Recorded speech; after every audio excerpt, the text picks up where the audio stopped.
तो ये reverse transcription सिर्फ वो स्पेसिफिक अपने को वायरसेस के अंदर ही देखने के लिए मिलता है।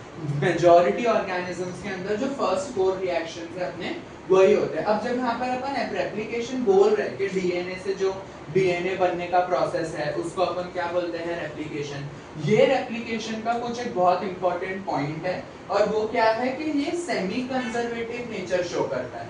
सेमी कंजर्वेटिव नेचर मतलब क्या, सेमी कंजर्वेटिव, कंजर्वेटिव मतलब अपने आप को प्रिजर्व रखना। कंजर्वेटिव का मतलब क्या है, अपने आप को कंप्लीटली प्रिजर्व रखना, मतलब अपने अंदर कोई भी तरीके का चेंज या कोई भी लॉस या कुछ नहीं होना चाहिए, तो वो प्रिजर्वेशन। लेकिन सेमी, सेमी मतलब सिर्फ आधा, मतलब ये अपने आप को सिर्फ आधा ही प्रिजर्व करने वाला है, ये अपने आप को सिर्फ आधा ही मेंटेन रखने वाला है। तो इस नेचर को, इस डीएनए के नेचर को हम क्या बोलते हैं, सेमी कंजर्वेटिव नेचर। और ये सेमी कंजर्वेटिव नेचर अपने को देखने के लिए मिलता है किसके अंदर, रेप्लिकेशन में। अभी ये कैसा, अगर फॉर एग्जांपल समझो ये मेरे पास में डीएनए है और ये डीएनए का जो स्ट्रैंड है ये इसको बोलेंगे पेरेंट स्ट्रैंड। क्या बोलेंगे अपन इसको, पेरेंट स्ट्रैंड। ये पेरेंट स्ट्रैंड को क्या करना है, रेप्लिकेट करना है। रेप्लिकेट करना है इसका मतलब क्या, ये क्या करेगा, अपनी कॉपी बनाएगा। तो ऐसे अपने पास में 2 डीएनए हो जाएंगे, है ना। तो दोनों में क्या होगा, इसके पास कितने स्ट्रैंड है, 2 स्ट्रैंड है। एक स्ट्रैंड एक डीएनए के पास जाएगा और दूसरा स्ट्रैंड दूसरे डीएनए के पास जाएगा, और एक स्ट्रैंड ये लोग खुद अपना नया बनाएंगे। समझ में आया। तो आधा आधा डीएनए दोनों में पेरेंटल जनरेशन का है और आधा इन लोगों ने खुद से बनाया है। फिर जब ये डिवाइड करेगा तो सेम पैटर्न होगा यहाँ पर भी, ये एक स्ट्रैंड यहाँ पर अलग हो जाएगा और आधा खुद सामने वाला अपने आप को बनाएगा, दूसरा वाला स्ट्रैंड अलग हो जाएगा, आधा सामने वाला खुद अपने आप को बनाएगा। तो ये हमेशा डीएनए इसी पैटर्न में, एक बार डीएनए अगर बन गया वो कभी खत्म नहीं होगा जब तक कि कोई प्रॉब्लम नहीं हो जाती। वहां पर कभी भी वो डीएनए खत्म नहीं होगा। वो डीएनए ऐसे सेमी कंजर्वेटिव नेचर से आगे बढ़ते ही जाता है कि ऐसे आधा आधे पैटर्न में जो है वो आगे बढ़ेगा। तो जो डॉटर डीएनए बनेंगे उसमें आधा डीएनए तो पेरेंटल जनरेशन का ही रहेगा, आधा खुद प्रोड्यूस करेंगे। फिर उसके आगे भी आधा पहले पेरेंटल जनरेशन का, आधा खुद प्रोड्यूस करेंगे। इस नेचर को क्या बोलते हैं, सेमी कंजर्वेटिव नेचर। कि जो ओल्ड डीएनए जो बना है वो अपने आप को क्या रखने की कोशिश करता है, प्रिजर्व रखने की कोशिश करता है। क्यों, क्योंकि उसी को देख के सामने वाला स्ट्रैंड बनेगा, तो वो सेम रहना चाहिए हमेशा। यहाँ पर अगर इसने अपने आप को मेंटेन नहीं किया तो नए नए डीएनए चेंज भी हो सकते हैं। वहां पे पैटर्न कौन बताएगा कि किस पैटर्न से कनेक्ट होना है एक दूसरे को। तो इसके लिए ये सेमी कंजर्वेटिव नेचर अपने को यहाँ पर देखने मिलता है।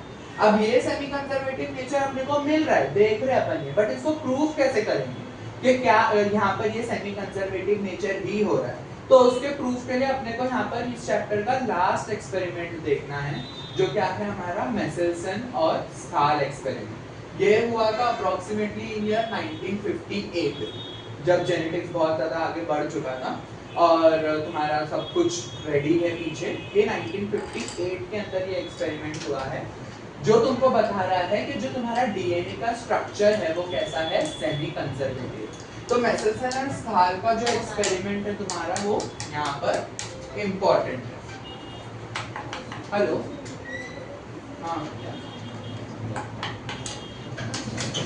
हाँ हाँ हाँ एंड क्या है वो? हाँ नहीं हाँ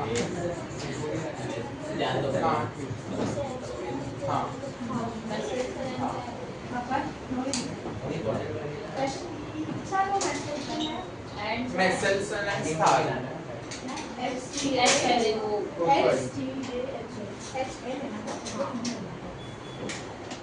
तो यहाँ पर जो एक्सपेरिमेंट्स अपन देखेंगे वो कौन सा एक्सपेरिमेंट है। सबसे पहला एक्सपेरिमेंट है मेसेल्सन और स्थाल। ये फर्स्ट एक्सपेरिमेंट है जो 1958 में परफॉर्म किया गया था, ये देखने के लिए कि डीएनए जो है वो सेमी कंजर्वेटिव नेचर शो करता है। तो ये मेसेल्सन और स्थाल ने किए थे बैक्टीरिया के ऊपर, और जो बैक्टीरिया यहाँ पर इन्होंने यूज किए थे वो ई कोलाई। यही सेम चीज के लिए एक एक्सपेरिमेंट किया गया जो फेब बीन एक्सपेरिमेंट है। फेब एक बीन्स की वैरायटी है, उसको फेब बीन बोलते हैं, और उसके ऊपर ये एक्सपेरिमेंट परफॉर्म करे थे टेलर नाम के एक साइंटिस्ट ने। और उन्होंने ऑब्वियसली फेब बीन्स यूज कर रहे तो प्लांट सेल उन्होंने यहाँ पर यूज किए, और उन्होंने क्या यूज करे थे, एक थाइमिडीन यूज करे थे जो कैसा था, रेडियो एक्टिव। वो थाइमिडीन से उन्होंने डिटेक्ट किए थे कि नेचर जो है यहाँ पर कैसा है, सेमी कंजर्वेटिव है इसके ग्रोथ का। तो पहला बैक्टीरिया पे हुआ है, दूसरा वाला प्लांट पे हुआ है और तीसरा एक्सपेरिमेंट ह्यूमन सेल पे हुआ है। इतनी बार क्यों करे इस एक्सपेरिमेंट को? बिकॉज ये चीज जानना बहुत इंपॉर्टेंट है कि डीएनए सेमी कंजर्वेटिव है, यही उसकी स्टेबिलिटी को मेंटेन कर रहा है, यही उसके जो है बॉडी स्ट्रक्चर को मेंटेन कर रहा है ऑर्गेनिज्म के। डीएनए रिलेटेड जो भी काम करना है वो इसी के थ्रू जो है वो अपने को करना रहेगा, डीएनए के थ्रू ही। तो कैसा हो रहा है इसका रेप्लिकेशन ये जानना जरूरी था। तो इसके लिए मल्टीपल एक्सपेरिमेंट्स इसके ऊपर परफॉर्म किए गए। उसमें से एक एक्सपेरिमेंट जो है वो अपने को डिटेल में पढ़ना है, जो है तुम्हारा experiment number 1 which is Meselson and Stahl experiment. ये जो मेसेल्सन और स्थाल एक्सपेरिमेंट है, यहाँ पर कुछ पॉइंट्स है जो तुमको इसके लिए याद रखने हैं। और वो क्या पॉइंट्स है कि मेसेल्सन और स्थाल का एक्सपेरिमेंट किसके ऊपर किया गया? ई कोलाई बैक्टीरिया पे। ई कोलाई मतलब इशरेरिया कोलाई बैक्टीरिया। इशरेरिया कोलाई के ऊपर ये बैक्टीरिया करे थे और वो बैक्टीरिया जो हमने यूज करे थे इस एक्सपेरिमेंट के ऊपर वो कल्चर वाले बैक्टीरिया थे। मतलब अपन ऐसे बाहर से उठा के नहीं यूज करे थे, लैब ग्रोन बैक्टीरिया थे और उनको अपन ने ग्रो करवाए थे 2 मीडियम्स के ऊपर। 2 अलग अलग मीडियम दिए थे और वो 2 अलग अलग मीडियम में क्या डिफरेंट था? Source of nitrogen. क्या डिफरेंट था दोनों के अंदर? Source of nitrogen. अब नाइट्रोजन का सोर्स कैसे अलग था? एक जगह उन्होंने यूज करे थे N14 और एक जगह उन्होंने यूज करे थे N15। दोनों नाइट्रोजन है बट दोनों का एटॉमिक मास अलग अलग है। तो ये दोनों ही क्या है? आइसोटोप। दोनों ही क्या है? आइसोटोप। लेकिन रेडियो एक्टिव नहीं। ये दोनों आइसोटोप्स है बट ये दोनों भी रेडियो एक्टिव आइसोटोप नहीं। यहाँ पर इनके मास में फर्क है। जो N14 वाला नाइट्रोजन है ये वेट में, मास में लाइट है, हल्का है, और जो ये तुम्हारा N15 वाला आइसोटोप है ये हैवी। तो मेसेल्सन और स्थाल के एक्सपेरिमेंट देख रहे अपन। मेसेल्सन और स्थाल एक्सपेरिमेंट किस चीज के लिए है? Semi conservative of DNA. Nature ये शो करता है कि नहीं करता है उसके लिए है। क्या यूज करें? बैक्टीरिया यूज करें। कौन सा बैक्टीरिया यूज कर रहे हैं? इशरेरिया कोलाई यूज कर रहे हैं। कौन सा इशरेरिया कोलाई? जो उन्होंने खुद कल्चर करके ग्रो करवाए हैं। क्या कल्चर में इंपॉर्टेंट है कि यहाँ पर उन्होंने 2 अलग अलग नाइट्रोजन के सोर्स रखे हैं, एक N14 रखे हैं और एक N15 रखे हैं। दोनों आइसोटोप है बट N14 जो है वो लाइट है वेट में और N15 जो है वो हैवी। नहीं 15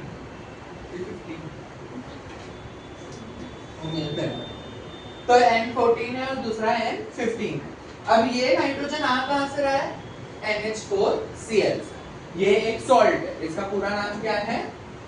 अमोनियम क्लोराइड। क्या नाम है इसका? Ammonium chloride. NH4Cl which is also known as ammonium chloride. ये अमोनियम क्लोराइड सॉल्ट उन्होंने अपने मीडियम में यूज करा है। कहाँ यूज करे इसको अपन ने? मीडियम में यूज करे। ऑब्वियसली 2 अलग अलग मीडियम में, जहां पर एक उन्होंने N कौन सा रखे थे? 14 वाला और एक N क्या रखे थे उन्होंने? 15 वाला। समझ में आया? ये चीज अमोनिया या फिर अमोनियम क्लोराइड या नाइट्रोजन, ये बैक्टीरिया यूज कैसे करने वाला है? मीडियम में से क्यों लेगा वो बैक्टीरिया उस नाइट्रोजन को? तो नाइट्रोजन कहाँ जाने वाला है? वो नाइट्रोजन उस बैक्टीरिया के प्रोटीन में जाएगा ऑब्वियसली, बिकॉज प्रोटीन के अंदर अमाइन ग्रुप रहता है। तो वो प्रोटीन के अमाइन ग्रुप के अंदर वो नाइट्रोजन जाएगा। और दूसरा वो कहाँ जाएगा? उसके डीएनए मेकिंग में जाएगा ऑब्वियसली, क्योंकि वो डीएनए जो है वो भी उसके अंदर अपने नाइट्रोजनस बेस पेयर है। तो वो बैक्टीरिया जब ये बाहर से लेगा अपने नाइट्रोजन को तो वो उसको कहाँ यूज करेगा? एक तो डीएनए में यूज करेगा, दूसरा प्रोटीन में। हम कहाँ पर इंटरेस्टेड है? उसका जो यूजेज कहाँ होने वाला है? डीएनए में होने वाला है। समझ में आया? बिकॉज प्रोटीन को तो अपने को नेग्लेक्ट करना है, यहाँ पर अपने को मेन फोकस किसके ऊपर शो करना है? डीएनए के ऊपर शो करना है। तो ये सब उनका सेटअप है। ये सब क्या है उनके पास में? उनका सेटअप है कि वो यहाँ पर क्या करने वाले हैं? बैक्टीरिया यूज करेंगे, ई कोलाई यूज करेंगे, N14 N15 पे ग्रो करवाएंगे। दोनों आइसोटोप है, N14 लाइट है, N15 हैवी है और ये NH4Cl के तौर पे उसको दे रहे हैं मीडियम में। NH4Cl जो है अमोनियम क्लोराइड सॉल्ट है। ये क्या करेगा वहां पर जाके? या तो प्रोटीन में यूज होगा या फिर डीएनए में यूज होगा। समझ में आया? ये इनका पूरा मेथड अभी अपन देख रहे हैं। तो क्या टेक्निक इन्होंने यूज करे अपने एक्सपेरिमेंट में? क्या चीज यूज करे? तो टेक्निक की जब हम बात करते हैं तो यहाँ पर एक बहुत ही स्पेशल टेक्निक यूज की है इन्होंने, जो क्या है डेंसिटी ग्रेडियंट सेंट्रीफ्यूगेशन। अभी सेंट्रीफ्यूगेशन का मतलब अपने को पता है, अगर ये मेरा टेस्ट ट्यूब है और इस टेस्ट ट्यूब के अंदर अगर अपन ने कुछ तो फिल कर दिए और इसको अपन ने क्या करा दिए, सेंट्रीफ्यूज कर दिए, तो क्या होगा सेंट्रीफ्यूगेशन के बाद में यहाँ पर जितनी भी हैवी चीज है वो सब कहाँ आ जाएगी, बॉटम पे आ जाएगी, नीचे आ जाएगी, और जो लाइट चीज है सब वो ऊपर रहेगी।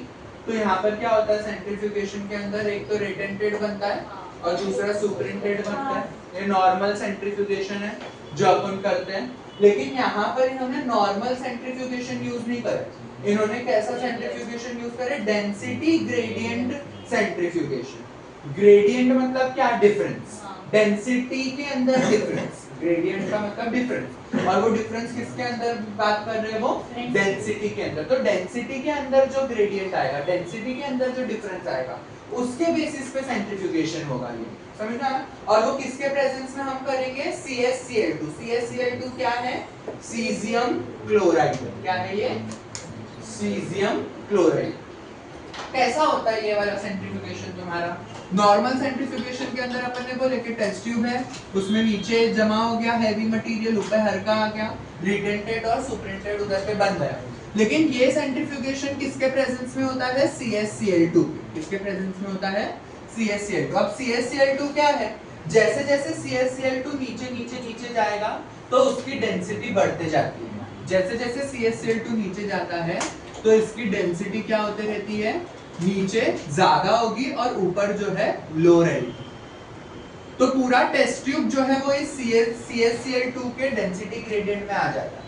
ऊपर CaCl2 कम है, नीचे ज्यादा है, तो नीचे उसकी डेंसिटी ज्यादा है, ऊपर कम है। अब तुमने जो भी चीज इसके अंदर डाले हो टेस्ट ट्यूब के अंदर और उसको सेंट्रीफ्यूज कर रहे हो, वो अपनी डेंसिटी के हिसाब से जमा होगा। ऐसा नहीं होगा कि नीचे सब हैवी चले गया, ऊपर सब लाइट आ गया, ऐसा नहीं होने वाला है। CaCl2 इधर पे हैवी है, तो जो भी मेरा हैवी मटेरियल है वो यहीं पर जमा होगा। CaCl2 इधर पे लाइट है, तो जो भी मेरा लाइट मटेरियल है वो यहीं पे जमा होगा। समझ में, ऐसा नहीं होगा कि पूरी तरह से नीचे हैवी ऊपर नीचे और हैवी वाला नीचे जो है और लाइट वाला ऊपर जो है, ऐसा यहाँ पर रिटेंटेड और सुपरिटेंडेड अलग अलग नहीं मिलता। जो तुम्हारा डेंसिटी है वो डेंसिटी पूरे टेस्ट ट्यूब पे अलग अलग है, नीचे डेंसिटी हाई है, ऊपर डेंसिटी लो है। तो तुम्हारे वो सॉल्यूशन के अंदर जो हाई डेंसिटी वाली चीज है वो हाई, जहां पर तुम्हारा सीजियम क्लोराइड है वहां पर जाके अक्यूमुलेट हो जाएगी, और जहां पे लो डेंसिटी वाला पॉइंट है टेस्ट ट्यूब में, वो वहां पर सारा जो हमारा जो लो डेंसिटी वाला मैटर है वो वहां पर जाके जमा हो जाएगा। तो ऐसा एक ही टेस्ट ट्यूब के अंदर तुमको मल्टीपल बैंड्स देखने के लिए मिल सकते हैं। वो क्यों, क्योंकि वो डेंसिटी के अकॉर्डिंगली यहाँ पर क्या हो रहे हैं, अरेंज हो रहे हैं। समझ में आया, ये सारी जो यहाँ पर अलग अलग तुमको ये मिलते हैं, इन सबको क्या बोलते हैं हम यहाँ पर, बैंड्स बोलते हैं। जो ज्यादा नीचे जाके कलेक्ट होगा वो हैवी बैंड रहेगा, जो ऊपर कलेक्ट होगा वो लाइट बैंड रहेगा। समझ में आया। तो इस टेक्निक को अपन क्या बोलते हैं, डेंसिटी ग्रेडियंट सेंट्रीफ्यूगेशन। सेंट्रीफ्यूगेशन होगा, हम यहाँ पर अलग अलग कर रहे हैं उसको, लेकिन डेंसिटी को मैटर में रख के। डेंसिटी कौन प्रोवाइड कर रहा है यहाँ पे, सीजियम क्लोराइड। सीजियम क्लोराइड नीचे ज्यादा रहेगा, वहां पर उसकी डेंसिटी ज्यादा रहेगी, ऊपर कम रहेगा, वहां पर उसकी डेंसिटी लो रहेगी। तो अंदर जो सोल्यूशन है टेस्ट ट्यूब में, वहां पर जिसकी डेंसिटी ज्यादा वो अपने अकॉर्डिंगली डेंसिटी के हिसाब से क्या हो जाएगा, अरेंज हो जाएगा अपने टेस्ट ट्यूब के अंदर। तो इस सेंट्रीफ्यूगेशन की टेक्निक को यहाँ पर मैसेल्सन और स्थाल ने यूज करे। नॉर्मल सेंट्रीफ्यूगेशन नहीं यूज करे उन्होंने, डेंसिटी ग्रेडियंट सेंट्रीफ्यूगेशन यूज करे। और वो डेंसिटी ग्रेडियंट क्यों यूज करे, क्योंकि उन्होंने आइसोटोप ही वैसे लिए थे, लाइट और हैवी, जो उसी के हिसाब से डिसइंटीग्रेट होंगे। समझ में, रेडियो एक्टिव वाला पॉइंट ही नहीं है यहाँ पे, लाइट और हैवी वाला पॉइंट है, तो वो उसके हिसाब से ही क्या होने वाले हैं, चेंज होने वाले हैं।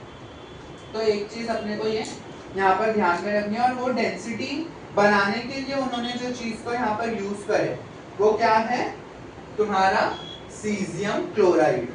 वो क्या है तुम्हारा, सीजियम क्लोराइड। समझा यहाँ तक।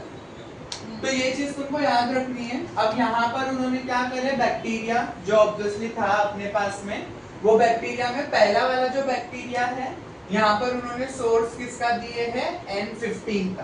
किसका सोर्स दिए उन्होंने, N15 का सोर्स दिए।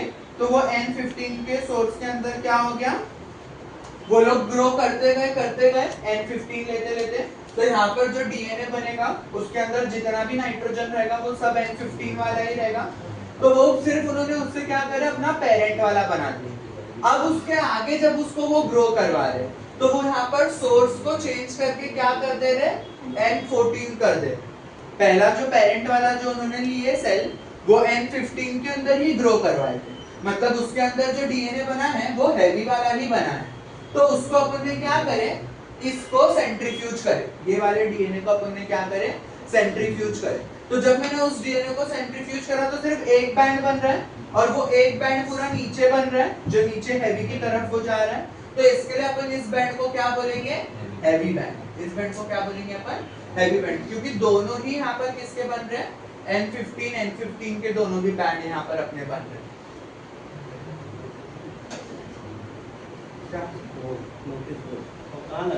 अच्छा ये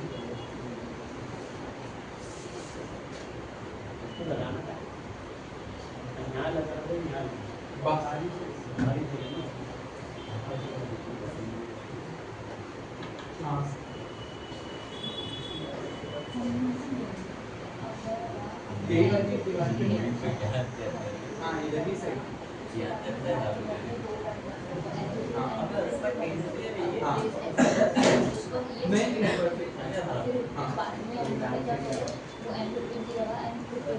क्या नहीं समझा, अपन ने ये जो पेरेंट वाला है ना अपना, वो N15 पे ही ग्रो करवाया। उसका जब मैंने सेंट्रीफ्यूगेशन किया तो दोनों N15 ही आया, तो पूरा बैंड हैवी बना। अब मैं उसको जब आगे ग्रो करवाऊंगा, तो अब मैंने मीडियम को N15 से N14 में चेंज कर दिया, समझे, आगे की ग्रोथ के लिए। तो अब ये डीएनए यहाँ पर डीएनए नहीं, पूरा सेल ही माइटोसिस करेगा।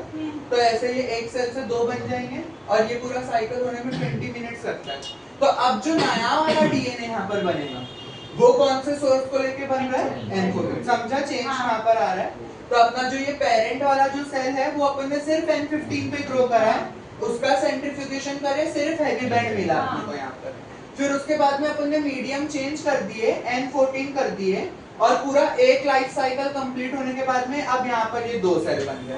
तो इफ सपोज ये मेरा जो था, ये वाला मेरा पेरेंटल वाला जो था डीएनए, वो ऐसा एक इधर आ गया और वो एक इधर आ गया, और जो एक स्ट्रैंड है वो नया N14 को लेके बनाया है इसने। तो यहाँ पर दोनों डीएनए हैं, आधा पेरेंटल और आधा नया, तो इसको बोलते हैं हाइब्रिड। क्या बोलते हैं इसको अपन, हाइब्रिड। समझा चेंज कैसे आया। पहला सिर्फ N15 था, दोनों स्ट्रैंड N15 वाले थे, तो पूरा हैवी बैंड बन रहा था। दोनों स्ट्रैंड N15 वाले थे, तो क्या बन रहा था, पूरा हैवी बैंड बन रहा था। अब उसमें मीडियम मैंने बदल दिया, N14 डाल दिया, तो एक स्ट्रैंड N15 का बन रहा है, और नया वाला जो है वो N14 का बन रहा है। समझ में आया। तो ये दोनों क्या हो गए यहाँ पर, हाइब्रिड, और दो ही बच्चे बने यहाँ पर, दोनों हाइब्रिड है। तो अपन ऐसा बोल सकते हैं 100% क्या बन रहे हैं यहाँ पर, हाइब्रिड बन रहे हैं। 100% क्या बन रहे हैं यहाँ पर, हाँ, दोनों में एक N14 और एक N15 रहेगा। N15 पेरेंट से आया, और N15 उसने नया बनाया। हाँ, N14 उसने नया बनाया। समझ में आया। तो जब अपन ने उसको सेंट्रीफ्यूज करे, तो यहाँ पर एक बैंड बन रहा है जो N14 का है, जो ऊपर लाइट की तरफ जा रहा है, और एक बैंड बन रहा है जो N15 का है, जो नीचे हैवी की तरफ जा रहा है। तो ये जो बैंड इधर पे बनेगा, इसको अपन क्या बोलेंगे, हाइब्रिड बैंड। ये जो बैंड इधर बनेगा, इसको अपन क्या बोलेंगे, हाइब्रिड बैंड, क्योंकि N14 भी है और N15 भी है उसमें। अब अपन इसको और क्या करा रहे, और टाइम दे रहे, तो और टाइम में और ज्यादा डिवाइड करेगा। तो फर्स्ट जनरेशन से सेकंड जनरेशन पे आ जाएंगे अपन। तो ये सेल ने अगर डिवाइड किया, तो ये एक पेरेंटल डीएनए इधर, और एक पेरेंटल डीएनए इधर आ गया, ये सिंपल। बाकी का सब अपना नया बनाएंगे लोग।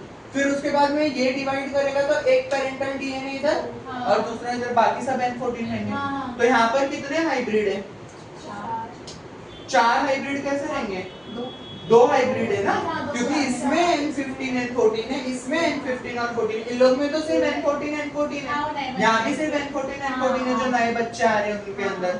समझ गया। तो यहाँ पे हाइब्रिड का नंबर कितना हो गया, 50% हो गया। समझा।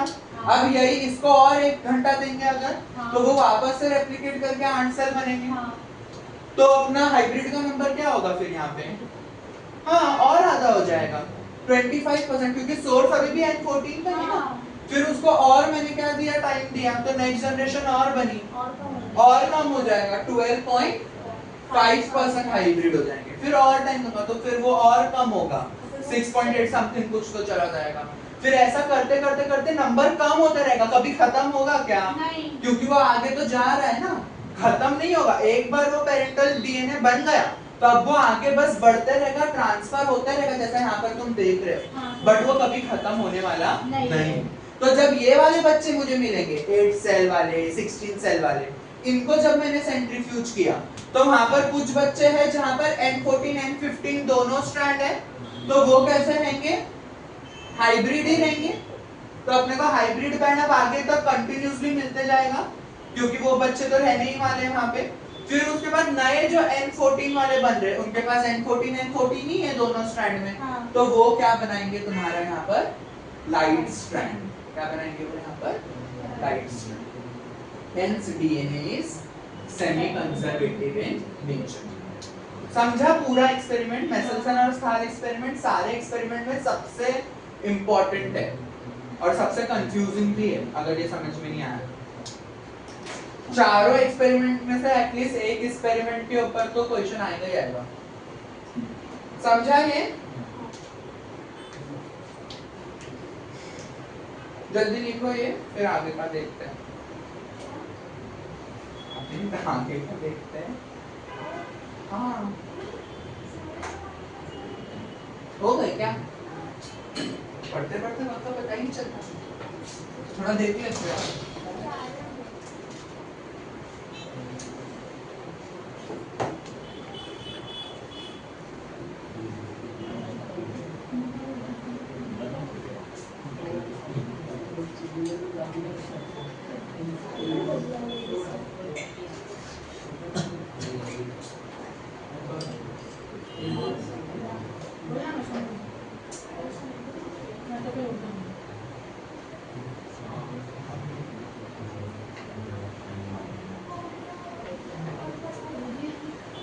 चलो लिखे क्या?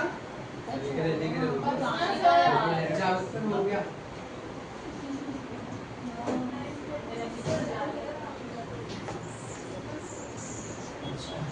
बच्चा पार्टी उन्होंने देखे रियाज पर भी आते हैं, ओके। फिर मैथ्स वाले भी मैंने को मंगाया था। तो अभी तुम लोग में से जैसा तुम लोग के पेरेंट्स लोग हैं, हाँ निकाल दो। तुम लोग के पेरेंट्स लोग ने कितने जन में क्या क्या प्रॉब्लम थे, no one paying of fees वो अभी आई थिंक सो शायद तुम्हारा एकदम रेगुलर कुछ है